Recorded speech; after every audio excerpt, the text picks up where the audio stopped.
Welcome to the brain warrior. तो कैसे हो आप लोग। आज के इस वीडियो में हम पोटेंशियोमीटर बिल्कुल जीरो लेवल से हीरो लेवल तक पढ़ने वाले हैं। काफी ज्यादा इंपॉर्टेंट ये लेक्चर होने वाला है। इसके अंदर हम लोग पता करेंगे कि कैसे एक बैटरी का ईएमएफ निकाल रहे होंगे हम बिना उससे कोई करंट निकाले हुए, कैसे हम एक बैटरी का इंटरनल रेजिस्टेंस निकाल सकते हैं, कैसे हम दो बैटरी का ईएमएफ कंपेयर कर सकते हैं। ये सारी चीजें यहां से इंपॉर्टेंट टॉपिक्स बनता है। तो बिना किसी देरी के हम लोग स्टार्ट करते हैं और पढ़ते हैं। Let's begin the intro.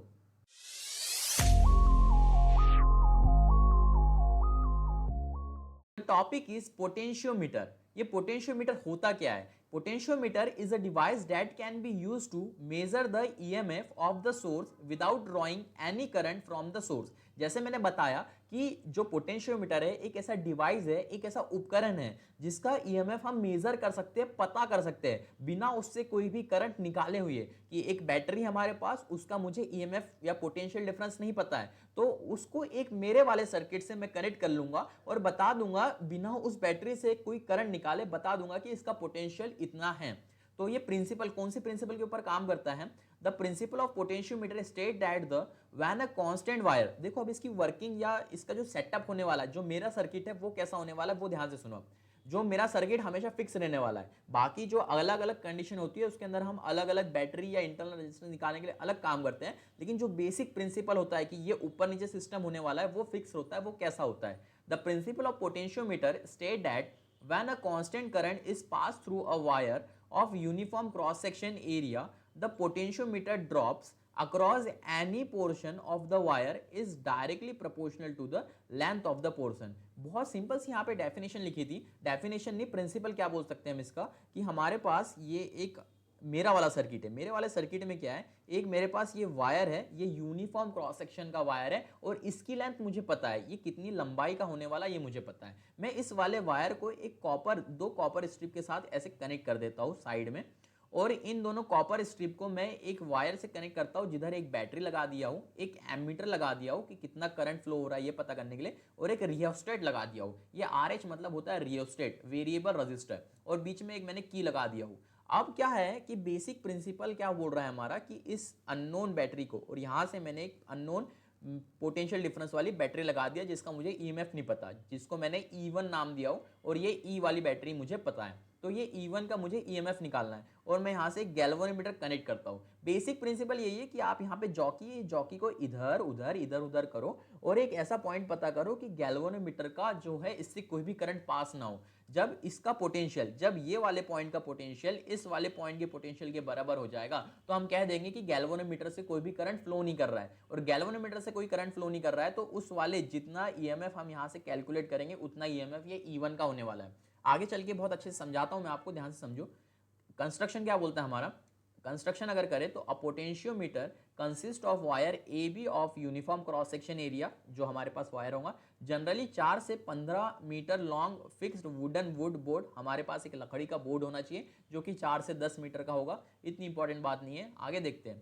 Theory, let V be the potential difference across the portion of the wire of the length L। हम मान लेते हैं कि जो एक लेंथ ऑफ वायर है उसके अक्रॉस V लेंथ का पोटेंशियल डिफरेंस होने वाला है। Resistance capital R and uniform area of cross section area A, area भी हमने A मान लिए। If the I be the flowing current then according to Ohm's law, अगर उस वायर से I करंट निकल रहा है तो हम बोल सकते हैं कि V इजिकल्स टू आई आर। ये सिंपल वाला फॉर्मूला हो गया, V इजिकल्स टू आई आर। जैसे कॉम्प्लिकेट वाला फॉर्मूला, हम इसको कॉम्प्लिकेट फॉर्मूला बोलते हैं लेकिन है ये भी ओम्स लॉ। ओम्स लॉ के हिसाब से R is equals to rho L by A, की जो रेजिस्टेंस है वो डिपेंड करता है रेजिस्टिविटी, लेंथ और एरिया के ऊपर, और R is equals to rho L by A. आगे समझो, जब हम वो दोनों इक्वेशन को इक्वेट कर देंगे तो हमारे पास ये एक कुछ ऐसा मिलेगा, जब R के जगह हम V divide by I put कर देंगे तो ये जो कांस्टेंट जो चीज दिख रही है आई रो डिवाइड बाई ए, जो कांस्टेंट जो फिक्स रहने वाला है, क्योंकि लेंथ है ना, लेंथ बदलने वाली है कि 1 मीटर का वायर है ना, तो जॉकी इधर उधर करने के साथ एक तरफ की लेंथ बढ़ेगी तो दूसरी तरफ की लेंथ घटेगी, ये चीज होने वाली है। तो हम कह सकते हैं जो पोटेंशियल है वो डायरेक्टली डिपेंड करता है लेंथ के ऊपर। और ये वाली जो चीज है आई रो डिवाइड बाई ए जो फिक्स रहेंगी, हमको पता है करंट कितना ड्रॉ करना है, ये भी पता है कि वायर की रेजिस्टिविटी कितनी है, और ये भी पता है कि इस वायर का एरिया कितना है, ये सब हमें पता है। इसको मैं एक कांस्टेंट के से रिप्रेजेंट कर देता हूँ। अब ये कांस्टेंट के क्या है, यह है पोटेंशियल ग्रेडियंट। ये पोटेंशियल ग्रेडियंट समझना हमारे लिए काफ़ी ज़्यादा ज़रूरी है। पोटेंशियल ग्रेडियंट आपको नेक्स्ट चैप्टर में भी काम में आएगा। पोटेंशियल ग्रेडियंट है ना, यहाँ पे ज़्यादातर सेंसिटिविटी के काम में आता है, कि जैसे सेंसिटिविटी ऑफ पोटेंशियोमीटर क्या होता है कि स्मॉल पोटेंशियल डिफरेंस को भी हम एक्यूरेटली मेजर कर पाए, ये होती है हमारी पोटेंशियोमीटर की सेंसिटिविटी। तो ये के ऊपर डिपेंड करती है, और के हमारा डिपेंड करता है पोटेंशियल डिफरेंस और डिवाइड बाय लेंथ के ऊपर। तो यहाँ से समझ में आ रहा है कि जितनी ज़्यादा लेंथ होंगी उतना ज़्यादा हमारा पोटेंशियल ग्रेडियंट कम होगा। तो हमको क्या करना है, लेंथ कम से कम रखना है जो एक साइड से हम जो मेजर कर रहे हैं। सबसे पहले देखो सेंसिटिविटी ऑफ पोटेंशियोमीटर क्या होती है। The smallest potential difference that can be accurately measured by the potentiometer is known as the sensitivity of the potentiometer। तो sensitivity of potentiometer क्या होती है कि small potential difference कैलकुलेट करना, इसे हम लोग कहते हैं sensitivity of potentiometer। अब एक क्वेश्चन सॉल्व कर दो यहाँ पे। if a specific resistance of a potentiometer wire is 10 to the power -7, specific resistance दे रखा है, ध्यान से समझना। स्पेसिफिक रेजिस्टेंस मैंने जब मैं रो आपको पढ़ा रहा था, रो यानी रजिस्टिविटी को स्पेसिफिक रेजिस्टेंस भी बोलते हैं, ये बस आपको पता होना चाहिए। And the current flows through it that is 0.1 ampere, और हमको करंट दे दिया, रो की वैल्यू दे दिया, क्रॉस सेक्शन एरिया दे दिया हमको meter square 10 to the power -6, and then potential gradient will be, potential gradient निकालना है। ऊपर समझे कि पोटेंशियल ग्रेडियंट क्या होता है, K is equal to V divide by L। तो K is equal to V divide by L, हमको ये फॉर्मूला तो पता ही है। अब इसको अप्लाई कैसे करना है, क्योंकि कुछ चीज़ें अननोन है और कुछ नहीं है। तो V की जगह पे अपन ओम्स लॉ के जगह के जरिए से IR रख देंगे, तो ये हो जाएगा IR डिवाइड बाई L। अब हमको पता है ओम्स लॉ के हिसाब से R is equal to rho L by A, तो हम यहाँ पे R के जगह रो L बाई A भी पुट कर देंगे। जैसे मैं इसमें सारी वैल्यू पुटअप कर दूंगा तो मेरे को पता चलेगा कि मैं ये L से L कैंसल आउट कर सकता हूँ। L से L कैंसल आउट हो गया। अब हमारे पास बचा I rho divide by A। ये वाला जो फॉर्मूला है बस इसके अंदर वैल्यू पुटअप करना है। I की वैल्यू हमको क्वेश्चन में दे रखी थी 0.1 एम्पियर, ये 0.1 एम्पियर। रो की वैल्यू हमारे पास है 10 to the power -7 ohm meter, तो I और रो की वैल्यू रख दिए, और ये हमारे पास मीटर स्क्वायर, ये भी एरिया की वैल्यू रखी हुई है। सारी वैल्यू जब हम इसके अंदर पुटअप करेंगे तो हमको इसका आंसर मिल जाएगा, या आप इसका कैलकुलेशन कर सकते हैं। चलो अब हम लोग कुछ इस्तेमाल देखते हैं। देखो पोटेंशियोमीटर क्या होता है पता चल गया, कंस्ट्रक्शन कैसे होता है ये पता चल गया, थ्योरी क्या ये पता चल गया। अब इसका इस्तेमाल कैसे कर रहे होंगे कि अब हमारे पास दो बैटरी है, दोनों बैटरी का ईएमएफ कंपेयर करना है हमको कि किसका ईएमएफ ज़्यादा है। तो हम क्या कर रहे हैं, एक practical application uses of potentiometer पढ़ते हैं, तो वो है comparison of EMF of two cell using potentiometer. ये एक सेटअप है। देखो ऊपर वाला सेटअप जो मैं बोल रहा था ना, मेरा वाला सेटअप, वो सेम वैसा ही रहने वाला है। ये वाला जो ऊपर वाला सेटअप दिख रहा है आपको, ये सब कुछ सेम ही रहेगा हमेशा। हमेशा पोटेंशियोमीटर कभी भी पढ़ेंगे तो ये वाला सेटअप सेम ही है, बस नीचे वाला हमारा जो सेटअप है वो बदलने वाला है। अब नीचे वाला सेटअप में देखो क्या बदला, ध्यान से, कि यहाँ पे हमने एक बैटरी लगाए और दूसरी बैटरी यहाँ लगाए, ठीक, और यहाँ पे एक रजिस्टर भी लगा दिए, और ये गैल्वेनोमीटर से हमने हमारा जॉकी कनेक्ट कर दिए। ये जे डैश बोलेंगे इसको, और ये जे डैश और जे है हमारे पास, ठीक। अब ये जे स्टैंड फॉर द हम E1 के लिए कर देंगे और जे डैश E2 के लिए कर देंगे। अगर देखो जे की वैल्यू कुछ यहाँ पे आई और जो कि E1 के लिए है, अगर मैं इसको इधर कनेक्ट करता हूँ, जे की वैल्यू इधर आई, और ये वाली वैल्यू को मैं जब इधर कनेक्ट किया तो इधर आई, तो इस तरफ से मैं पोटेंशियल मेजर कर रहा हूँ, मतलब ये वाली लेंथ, ये लेंथ अगर ज़्यादा है तो ये E2 का पोटेंशियल ज़्यादा है, यानी EMF ज़्यादा है। अगर E1 की बात करूँ तो E1 का मैंने लेंथ, ये छोटी सी मेरे को मिली, छोटी लेंथ, क्योंकि मुझे पता है लेंथ के ऊपर डिपेंड करता है मेरा EMF, तो L is directly proportional to the EMF। तो यहाँ से लेंथ कम मिली हमको, तो E1 का जो EMF है वो कम होगा। अब देखो स्टेप बाय स्टेप समझते हैं कि जो चीज़ मैंने ये बताया, जो थ्योरी मैंने आपको दिया, उसका प्रूफ क्या है, वो प्रूफ देखो ध्यान से। स्टेप 1 में हम देखेंगे, close the switch S1 shows that the cell having EMF E1 is brought in the circuit। तो सबसे पहले हम E1 को हमारे सर्किट के साथ कनेक्ट करेंगे by moving jockey J to different position on the wire, और वो जॉकी को इधर उधर करने का है। We find a point on the wire A B, ये वायर ए बी के ऊपर हमको एक ऐसा पॉइंट मिलेगा जहां पे ये जो गैल्वेनोमीटर है ना, वो नो डिफ्लेक्शन शो करेगा, इससे कोई भी करंट फ्लो नहीं करेगा।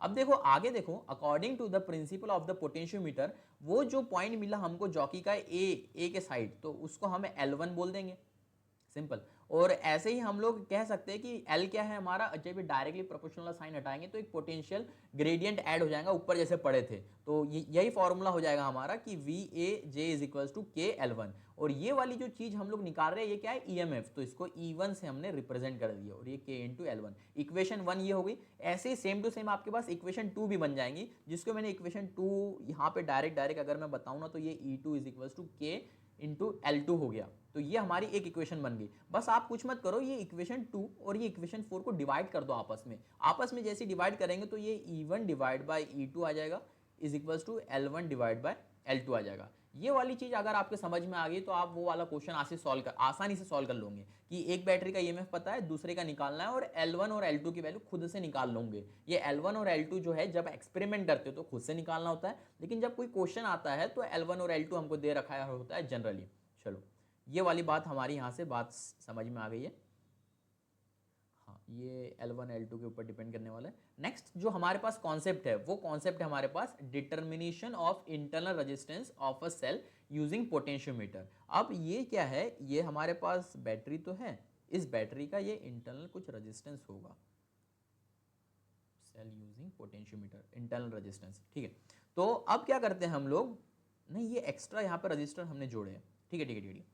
अब क्या है, ऊपर वाला सर्किट बिल्कुल सेम है, ऊपर वाले सर्किट में कोई भी दिक्कत नहीं है, ये जैसा क्या वैसा ही हमारे पास सर्किट, बैटरी वही है, एमीटर वही है, रियोस्टेट वही है। रियोस्टेट ऐसे ही कनेक्ट होता है क्योंकि ये भी वेरिएबल होता है, इसकी वैल्यू हम बदल सकते हैं और ये एक की हमने जोड़ दी है, ठीक। अब इसकी वैल्यू हम लोग है ना दो हिसाब से कैलकुलेट कर रहे होंगे। जब बैटरी लगाए तो फिर एक हमको यहाँ वैल्यू कुछ मिलेंगी और जब हमने रजिस्टर लगाए तो उसकी वैल्यू हमको कुछ यहाँ ऐसे मिल रही होंगी। इसका अगर डायरेक्ट फॉर्मूला आपको याद करना है तो मैं आपको सीधी 2 स्टेप से इसका आंसर बता देता हूँ कि internal resistance of that battery निकालना है हमको, तो वो internal resistance is equals to हो जाएगा हमारे पास E divide by V minus 1 R। ये वाली चीज़ हमने पहले भी पढ़ चुके थे नेक्स्ट पिछले वाले लेक्चर में कि ये कैसे आती है। यहाँ पे मैंने इसका प्रूफ भी बताया था एक जगह पे, ठीक है। वो अभी मिल नहीं रहा है लेकिन हमने ये चीज़ें पढ़ रखे हैं। और ये जो E डिवाइड बाई V है, E डिवाइड बाई V जैसे कि मैं इस जगह पे कहा है E डिवाइड बाई V वाली इक्वेशन, हाँ नीचे ये जो E डिवाइड बाई V वाली इक्वेशन है ये डायरेक्टली प्रोपोर्शनल है L1 डिवाइड बाई L2 के। E divide by V the EMF of battery divided by potential difference across it is equals to L2 divided by L1। तो यहाँ पे मैं सीधा पुट कर सकता हूँ L1 divide by L2 minus 1 और ये R। यहाँ से हमको बस इसका LCM वाला रेशियो लेके हमको ये वाली वैल्यू मिल जाएगी जो कि काफ़ी ज़्यादा इंपॉर्टेंट है, इंटरनल रेजिस्टेंस एग्जाम में आ सकता है। तो ये वाला फॉर्मूला आप लोग याद कर लो, R is equals to L1 minus L2 divide by L2 into R। ये वाली चीज़ अगर आपके समझ में आए तो बहुत बेहतरीन है कि ये वाला जो डिस्टेंस है ये L1 है और ये हमारे पास L2 होने वाला है। मतलब जब हम पहले कनेक्ट कर रहे हैं तो ये L1 और ये वाला चीज़ हो जाएंगी L2।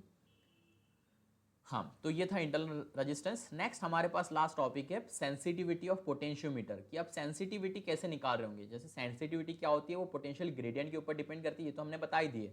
तो होती क्या है कि सेंसिटिविटी का मतलब it can measure small potential difference. जैसे कि हम लेंथ, हमारे जो वायर है उसकी लेंथ बढ़ाएंगे तो क्या होगा, करंट घटेगा, लेंथ बढ़ाने से करंट घटेगा और करंट घटेगा यानी पोटेंशियल ग्रेडियंट भी घटने वाला है हमारे पास। तो हमको यही तो चाहिए। तो it shows the significant change in balancing length for small change in potentiometer. तो ये वाली बात भी समझ में आ गई। अब देखो बहुत बार क्वेश्चन ऐसा आता है एग्जामिनेशन में कि हम पोटेंशियोमीटर की सेंसिटिविटी कैसे इंक्रीज कर सकते हैं, कैसे वो ज़्यादा मतलब छोटा सा पोटेंशियल भी मेजर कर सकता है। तो उसके लिए हम क्या करेंगे, by increasing length of wire, कि जो हमारे पास लेंथ ऑफ वायर है उसकी वायर की लेंथ इंक्रीज कर दो।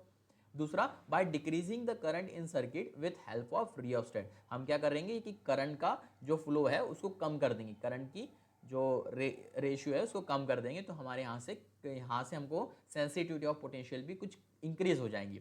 तो ये था हमारा पोटेंशियोमीटर। इसमें हमने स्टार्टिंग में पढ़े कि पोटेंशियोमीटर क्या होता है, पोटेंशियोमीटर के क्या एप्लीकेशन क्या है, थ्योरी क्या है और इसका कंस्ट्रक्शन कैसे करते हैं। अपना वाला सर्किट कांस्टेंट रहेगा, इंटरनल रेजिस्टेंस के लिए हम इंटरनल रेजिस्टेंस वाली बैटरी ऐड कर देंगे और जब दो बैटरी का ईएमएफ हमको मेजर करना होगा, जब दो बैटरी ईएमएफ एंटर कर देंगे, जॉकी इधर उधर करेंगे और यहाँ से हमको आंसर मिल जाएगा। आप कभी थ्योरी लिखने आए तो पूरा लिख रहे होंगे और कभी आपको एग्जामिनेशन में यहाँ से आपको सवाल आ रहा होगा तो डायरेक्ट फार्मूला बेस्ड सवाल आ सकता है। तो सारे फार्मूले हमने डिस्कस कर लिया, आपके काम में आएगा।